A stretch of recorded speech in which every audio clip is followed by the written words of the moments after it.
On a treacherous winter night, a reckless bus driver thought he had everything under control until his overconfidence nearly sent dozens of passengers into disaster.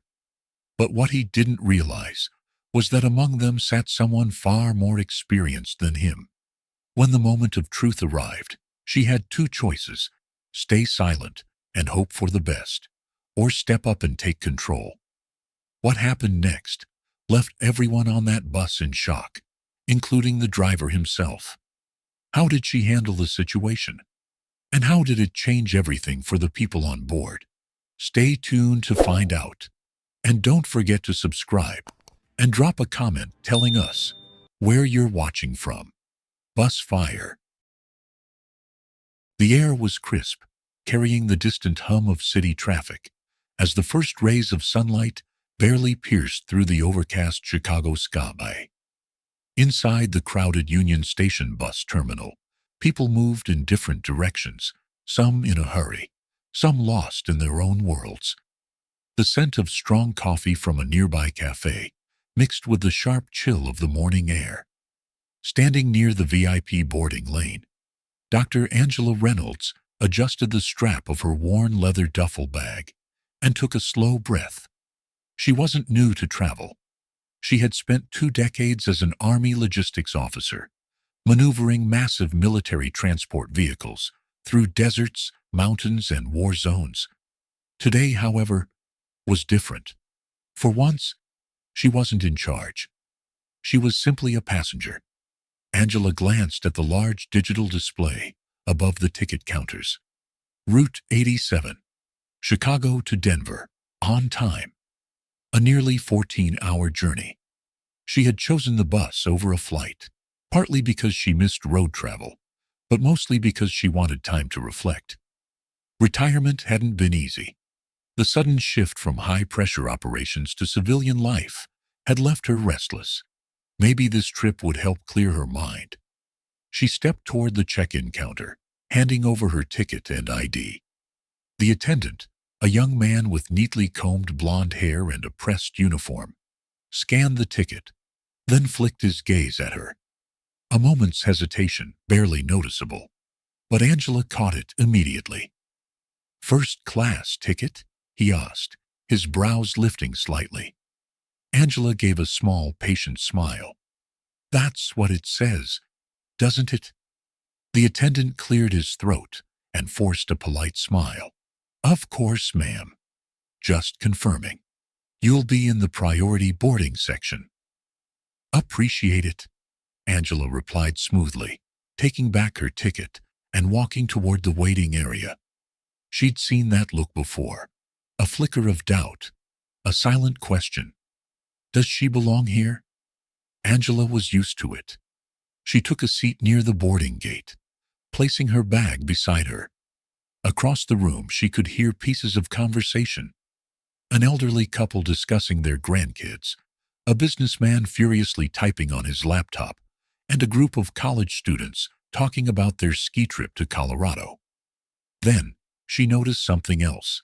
A group of middle-aged men, dressed in casual slacks and button-downs, whispering nearby.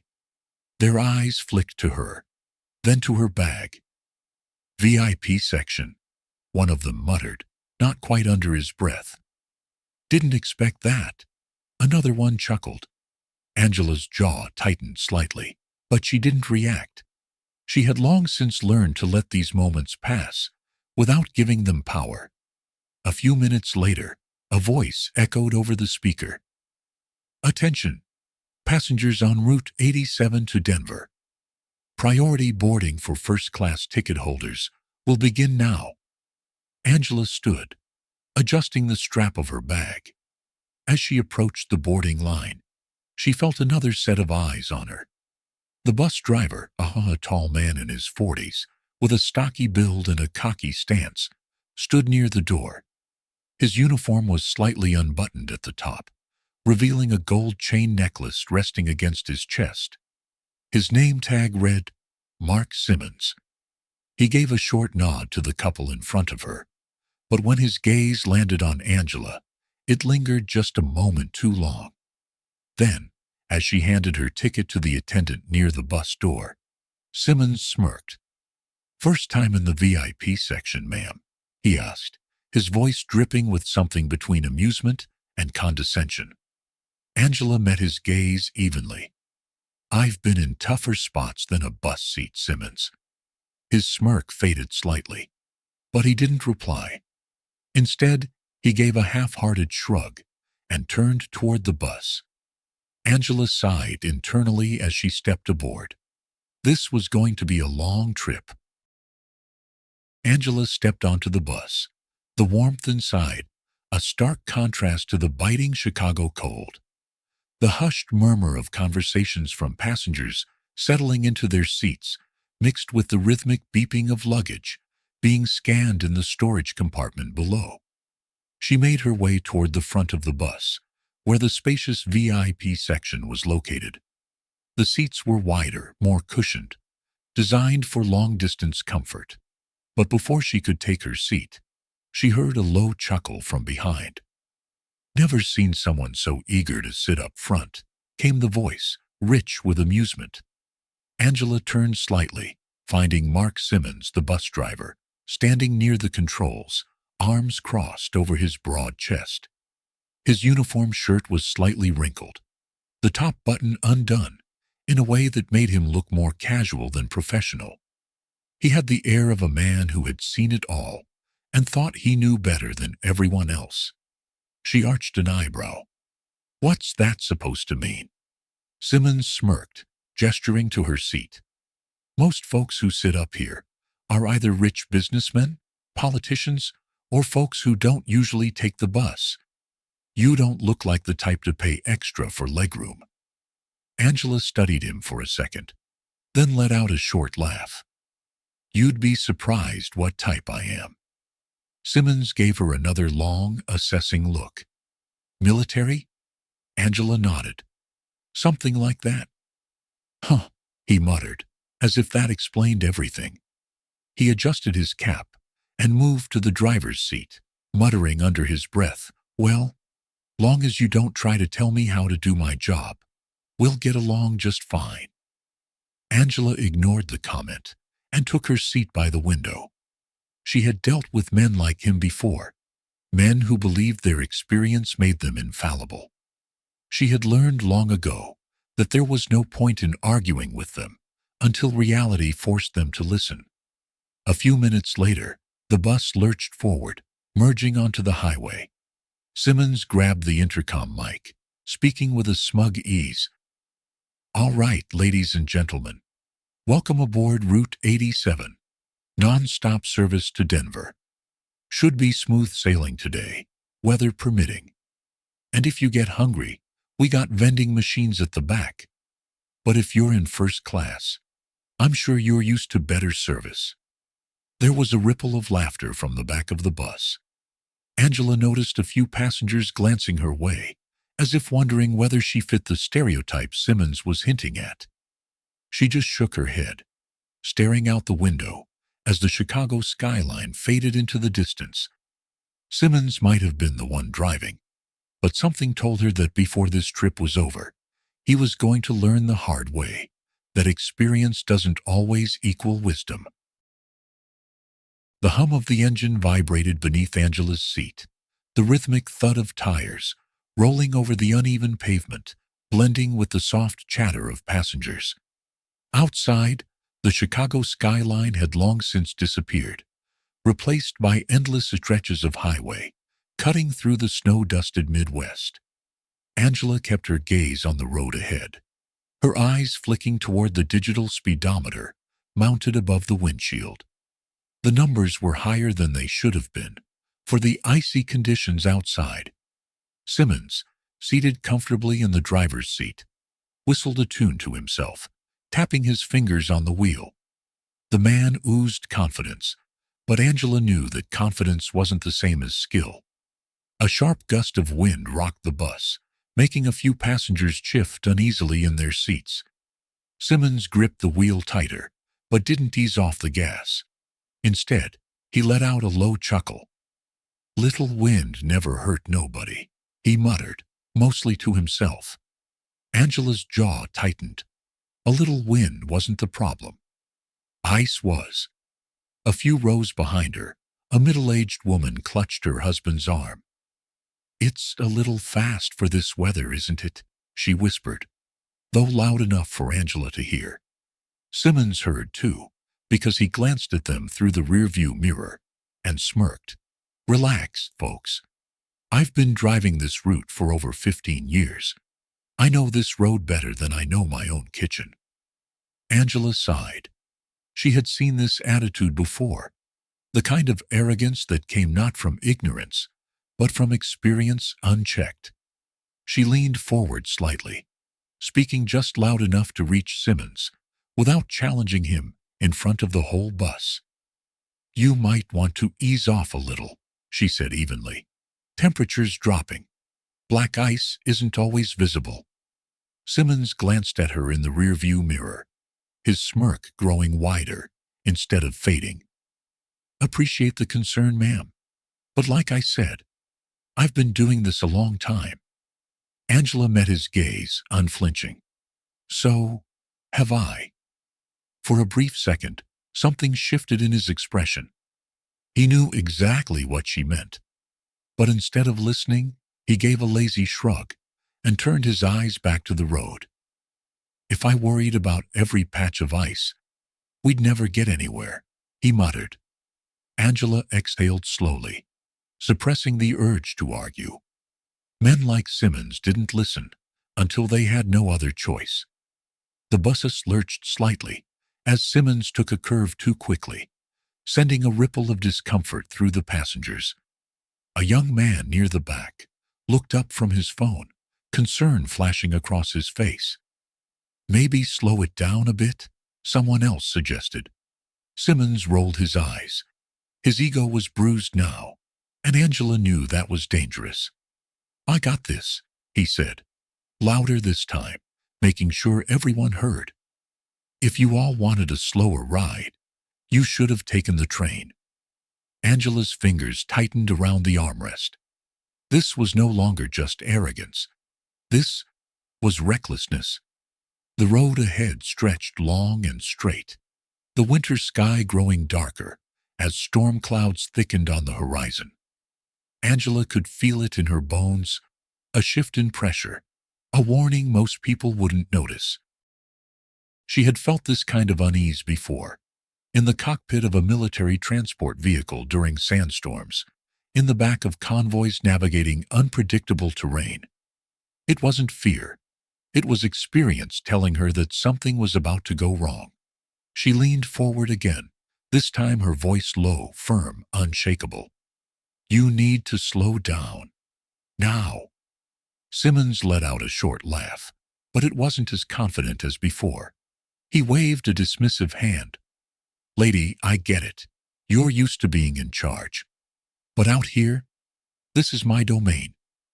Angela's gaze didn't waver. "And if you lose control, it won't be yours anymore." For the first time, Simmons didn't have a comeback. He hesitated, just for a second, long enough to make her think he might actually listen. Then the bus hit a hidden patch of ice. The back wheels slipped slightly, causing a shudder to ripple through the vehicle. Passengers gasped, some gripping their armrests. Simmons cursed under his breath, adjusting his grip on the wheel. He managed to steady the bus, but Angela saw it, the flicker of panic in his eyes. He was losing his grip, not just on the wheel, but on his own confidence. Angela said nothing. She just sat back, keeping her eyes on the road, knowing that the worst was yet to come.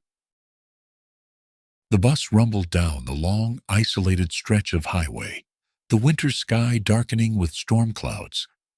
Snow had begun to fall, not the soft, delicate kind, but heavy flakes that stuck to the asphalt.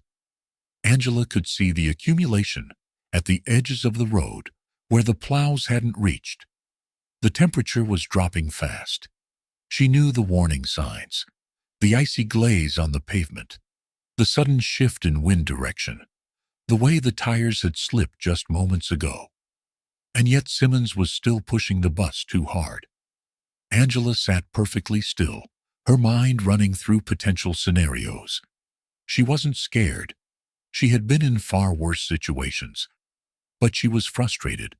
Simmons had ignored every warning, every sign that conditions were worsening. And now, they were all at his mercy. A few rows back, a young woman clutched her seat, glancing nervously at her boyfriend. "He's going too fast," she whispered. "It's fine," he assured her, though his voice lacked confidence. But Angela knew it wasn't fine. Another gust of wind slammed against the side of the bus, causing a slight tilt to the right. Simmons corrected quickly, but it was sloppy, a clear sign that he was feeling the loss of control. Angela leaned forward, her voice low and firm. "Simmons, slow down." He let out a short, irritated laugh. "You keep saying that, lady. But look, we're still upright." Angela's patience was wearing thin. "You're pushing this bus beyond what the road conditions can handle. You're not accounting for wind drift, for ice." "I know this road," Simmons snapped, gripping the wheel tighter. "I've been driving it for years, and today, it's different." That made him pause. Angela met his eyes in the rearview mirror. For the first time she saw it. That flicker of doubt. The part of him that knew she was right. But before he could respond, it happened. The bus hit a patch of black ice. The tires lost traction, and in an instant, the entire vehicle began to slide sideways. Screams erupted from the passengers, people grabbing for seatbelts, armrests, anything to steady themselves. The luggage compartments overhead rattled violently, one popping open as a backpack tumbled to the floor. "Shh!" Simmons yelled, yanking the wheel in a desperate attempt to correct the skid. Too hard. Angela knew it the second she saw his hands move. He overcompensated. Instead of gently easing into the skid, he jerked the wheel, sending the bus into a fishtail. "No, no, no," he muttered, his voice now pure panic. Angela unbuckled her seatbelt in one swift motion. She had seen this before. Pilots losing control in turbulence, drivers in military convoys making the wrong calls under pressure. Simmons wasn't in control anymore.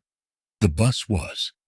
She moved fast, pushing forward even as the bus tilted dangerously toward the right guardrail. "What the hell are you doing?" Simmons barked, but his hands were shaking on the wheel now, his control slipping further by the second. "Saving your ass." Angela grabbed the wheel, not yanking it away from him, but steadying it. "Ease up. Don't fight the skid.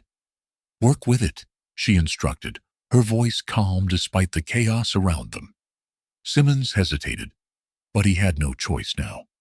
He followed her lead, loosening his grip slightly, adjusting his movements. The bus lurched again, but this time, the skid slowed.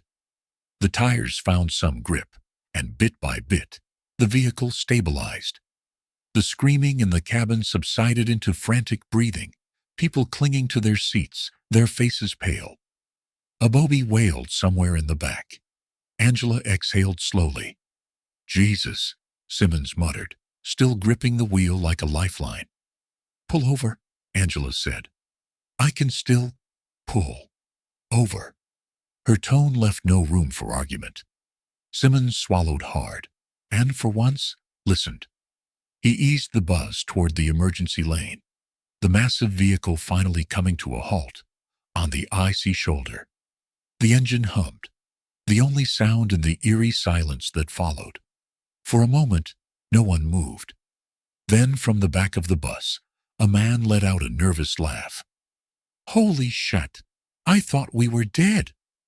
A few passengers clapped, more in stunned relief than celebration. Others simply sat there, processing what had just happened. Angela stepped back from the driver's seat, her pulse steady. Simmons, still breathing hard, turned to look at her. His ego was shattered. His hands still trembled slightly, a visible reminder that he had just lost complete control of his own vehicle. Angela met his gaze, expression unreadable. "Still think you had it under control?" Simmons opened his mouth, then shut it again. He looked away. That was all the answer she needed. The bus sat motionless on the icy shoulder, its massive frame still rocking slightly from the near-disastrous fishtail. Inside, the air was thick with tension. Passengers were still gripping their seats, their faces pale with the lingering shock of what had just happened. Some were whispering nervously, while others sat in complete silence, still processing the fact that they had come within inches of losing control entirely. Angela stood near the driver's seat, her stance steady, her breathing controlled. She had been through worse situations in her military career: convoys ambushed in foreign war zones, helicopter extractions under fire, critical vehicle failures in the middle of deserts. Compared to those, this was just another crisis. But Simmons was not handling it well. He was still gripping the wheel so tightly that his knuckles had turned white, his chest rising and falling in sharp, uneven breaths. "Jesus," he muttered again, his voice raw with the realization of how close he had come to losing the bus and all the lives on it. Angela studied him for a moment. She recognized the look in his eyes. She had seen it before. Pilots after their first near crash, soldiers after their first real firefight. The sudden understanding that they weren't as invincible as they thought. That experience didn't mean immunity from disaster. "Simmons," she said evenly. He didn't respond. He was frozen. The bus had stopped, but he hadn't fully processed that yet. His mind was still racing at 70 miles an hour, trying to figure out what had gone wrong, trying to justify what had happened. "Simmons," Angela said again, sharper this time. Finally, he blinked and turned toward her, his expression a mix of confusion, frustration, and something dangerously close to fear. I had it," he stammered. Angela didn't flinch. "No, you didn't." A muscle twitched in his jaw. "I just overcorrected. You lost control." Angela interrupted, her voice calm but firm. "And if I hadn't stepped in, we wouldn't be having this conversation right now." Simmons swallowed hard. He had no argument for that. From behind them, a voice broke the tense silence. "What now?" Angela turned to see a man in his 50s, dressed in a business suit, his face tight with lingering fear. Around him, other passengers were looking at her, waiting for answers, not Simmons. That told her everything she needed to know. "Now," Angela said, her voice taking on the natural authority that had been drilled into her over years of command, "we figure out how to get to Denver in one piece." She looked back at Simmons. "Are you good to drive?" Simmons hesitated, his pride warring with his shaken confidence. He wanted to say yes. Angela could see it, in the way he squared his shoulders, but the sweat on his forehead, the tremor in his hands, the tight way he held his jaw. He wasn't good to drive. Not yet. And deep down, he knew it. Angela exhaled slowly. "Okay, then I'm driving." The reaction was immediate. "What?" Simmons snapped, his shock snapping him out of his daze for the first time. "Excuse me?" A woman in the front row gasped. "She knows what she's doing," a younger man said cautiously. "Is that even legal?" someone else muttered. Angela didn't flinch. She had expected pushback. She turned to Simmons, her voice even but unshakable. "You're rattled. You just lost control of a 60,000-pound vehicle on a highway in the middle of a winter storm. You're not in the right headspace to keep driving." Simmons opened his mouth, his pride ready to argue, but Angela cut him off before he could speak. "This isn't about you, Simmons. It's about them." She gestured toward the passengers, every single one of whom was now watching them intently. I don't care how long you've been driving this route.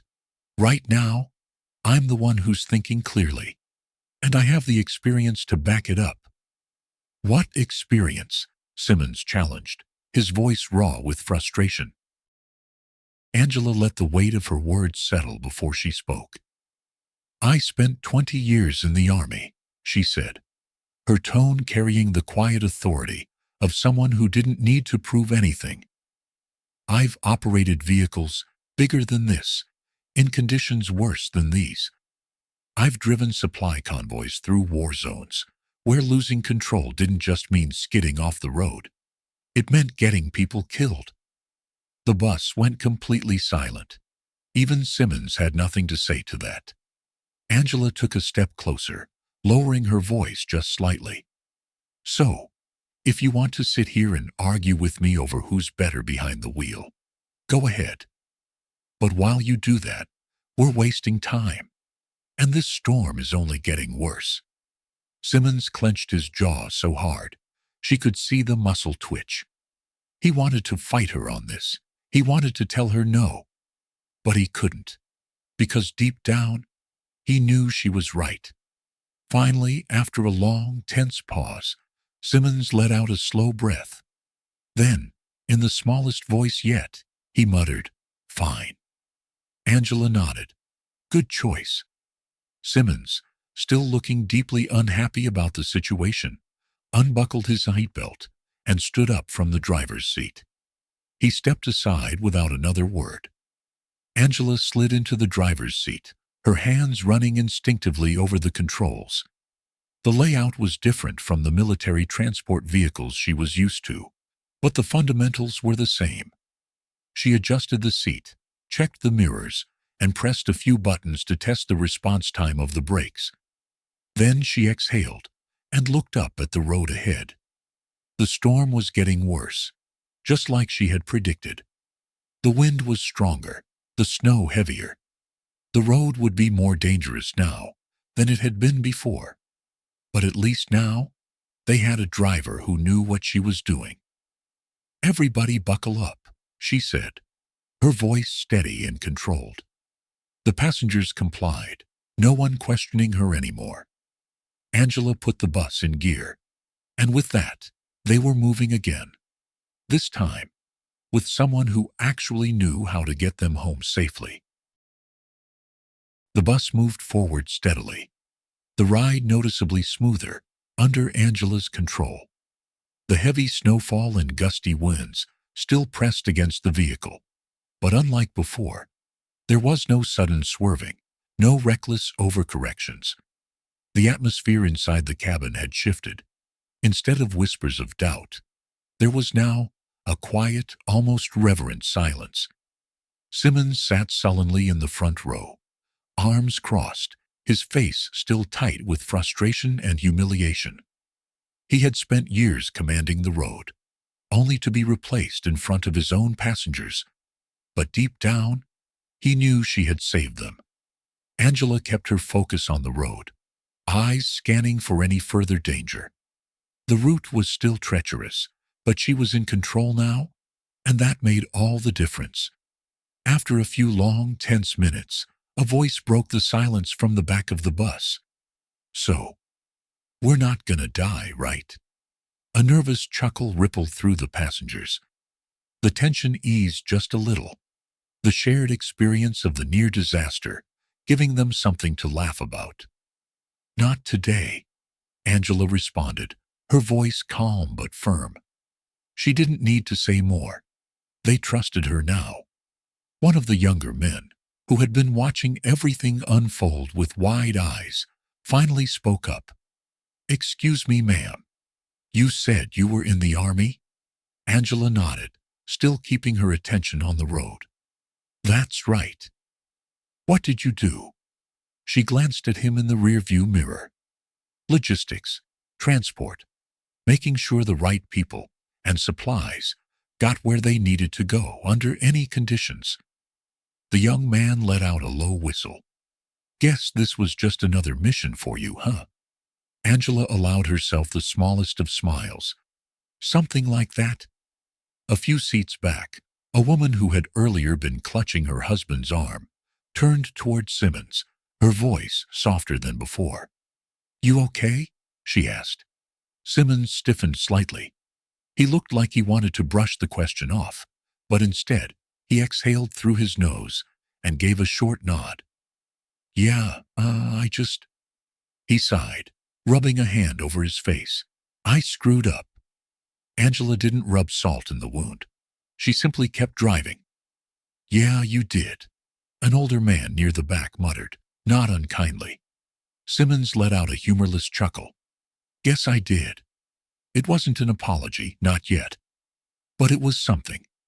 Angela stole a glance at him in the mirror. "You were lucky," she said simply. "Luck runs out. Skill doesn't." Simmons was silent for a moment, then finally nodded. "Guess I got something to learn, huh?" "Guess you do."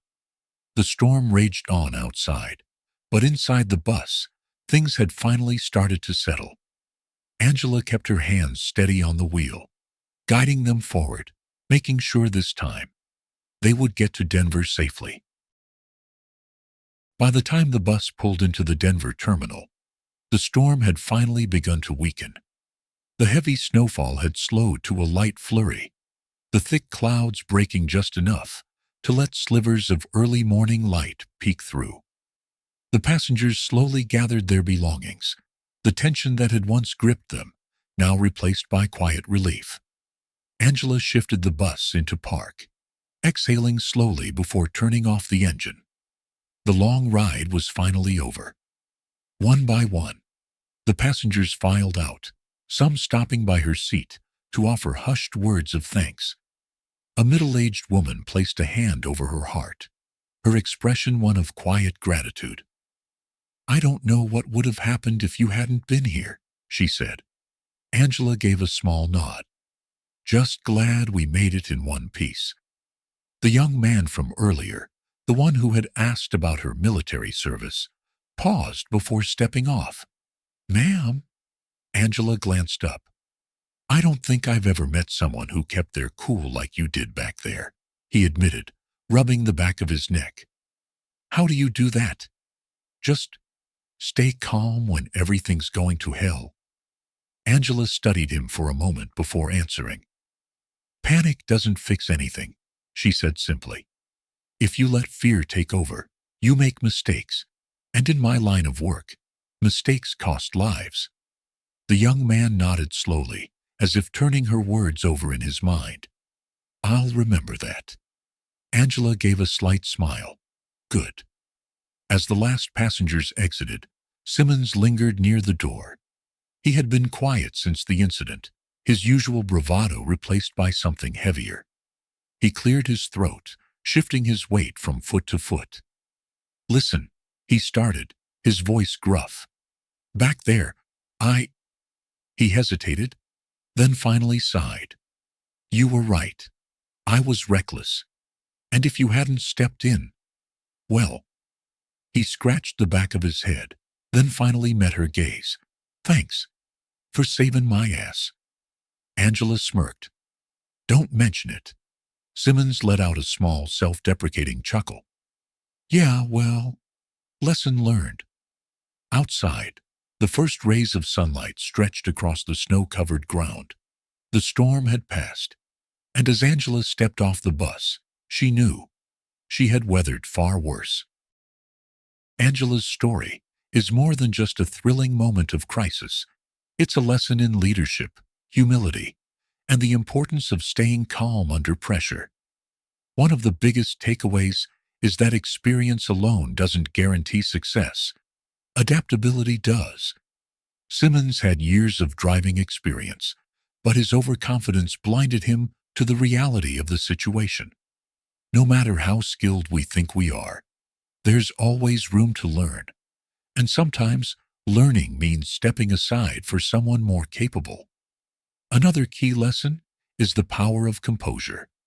In high-stress situations, most people panic, but panic only worsens the problem. Staying calm allows us to assess situations clearly and make the best decisions, even under extreme pressure. Whether in our personal lives, careers, or emergencies, the ability to remain level-headed can be the difference between success and failure. Finally, this story reminds us of the importance of speaking up when something isn't right. Angela didn't stay silent when she saw danger ahead. Sometimes the right thing to do is to challenge authority, not out of defiance, but out of responsibility. In life, storms will come, but how we navigate them determines the outcome. Will we let our egos steer us into disaster, or will we trust wisdom when it speaks? Now, put yourself in this situation. 1. Would you be like Angela, calmly assessing the danger and stepping in when needed, even if it meant standing up to someone stubborn? 2. Or would you stay silent, hoping the situation resolves itself without intervention? Drop a 1 or 2 in the comments below. I'd love to hear your thoughts. And don't forget to like, subscribe, and turn on notifications so you never miss another powerful story.